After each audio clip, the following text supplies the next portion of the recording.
Hello everyone, and let's talk about a key tactic for your association in order to ensure that your staff and members learn how to use generative AI effectively, specifically phased learning. So you want to use phased learning to make sure that your staff and your volunteers and even your members can adopt generative AI tools effectively to ensure industry leadership for your association while minimizing risks of generative AI training rollout.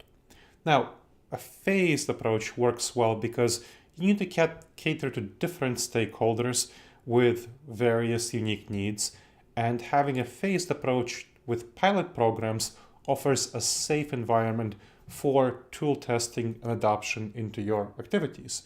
So you want to focus on departments that can use generative AI most effectively early onward. For example, membership or education. From my work with associations, those departments tend to work effectively, and also with chapter leaders who are most excited.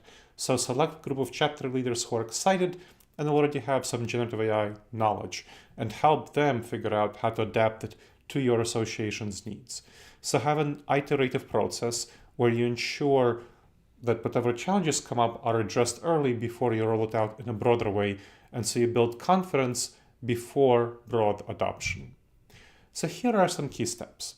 What I do when I work with associations is I first assess organizational readiness with surveys, focus groups, to make sure that they're ready for adoption of generative AI and learning how to do so.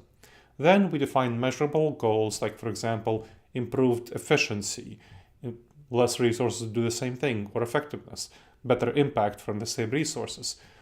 Or, of course, things like member engagement. So that's kind of an example of impact, higher member engagement. Then you can also have tools like generative AI adoption. How widespread are your tools actually being used? Then you want to tailor your training to the different demographics that you're dealing with. Staff, chapter leaders, section leaders if you have sections. So the specific roles, whatever the volunteers are doing, whatever staff are doing. Have an inclusive learning environment for people at all levels of generative AI knowledge, and use feedback they provide to refine processes and training materials. As a leader, you really need to align AI initiatives with your organizational goals. Make sure that you promote ethical use of a generative AI by addressing bias concerns, privacy concerns, long-term existential risk concerns. All sorts of concerns are out there. And allocate necessary resources for training and infrastructure. Model responsible generative AI practices to have trust from your staff, from your volunteers, and your members to have industry leadership. So first, you want to evaluate digital infrastructure to support generative AI tools. That's part of the assessment. Understand how open your staff and volunteers are to generative AI adoption. Address concerns about their impact on the profession, on their individual roles, and use this data to design appropriate interventions for the phased rollout. You want to set good objectives to measure success. So have some KPIs like workload reduction, member engagement, training completion rates. Use the data that you get to adjust strategies and scale the more successful initiatives, and maybe do away with the ones that are not so successful. Having transparent objectives helps you align the expectations of diverse stakeholders. Once you're there, offer role-specific training for generative AI adoption. For example, workshops, micro-learning for staff on efficiency, for staff and AI integration, as to help them do their jobs more effectively inside the organization in their operations.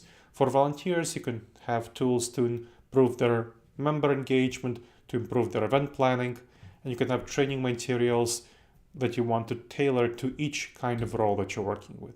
Support varied learning styles with online, interactive, and hands-on sessions. Make sure that you have a culture of AI learning that's continuous, so continuous learning and experimentation. Recognize generative AI champions among your staff and volunteers, and have tools that help them mentor others and ensure that others are going to be successful as well. And celebrate success to motivate broader adoption. Now, for ethical AI use, you want to make sure to address AI concerns that are ethical concerns proactively, including data privacy, biases, existential risks, and so on. Develop clear policies on generative AI use to guide staff and volunteers and members. So you're going to be an industry leader, right? Encourage feedback on ethical implications and address uncertainties, and maintain alignment with organizational values with your AI initiatives. When you're scaling, scale your generative AI programs thoughtfully. Customize trainings for new audiences based on your original pilots. Leverage insights to avoid resistance, or at least minimize it during broader rollouts. And adapt delivery methods to specific chapters, sections, volunteers, and their needs, and of course, different demographics among your members. Monitor scalability to sustain momentum. When things scale, sometimes things go off track in ways that you don't expect. So get good continuous feedback and improve your implementation over time. So here's a financial professional association that I worked with as a consultant to help them integrate generative AI. And I'll tell you about what we did. We worked with their communications team and a select group, a small group of chapter leaders who are already using generative AI in their other activities and who were excited about it. So we found that personalized AI tools increased email engagement by 25%, which is great, and they saved chapter leaders 4 hours weekly on routine tasks, which is excellent.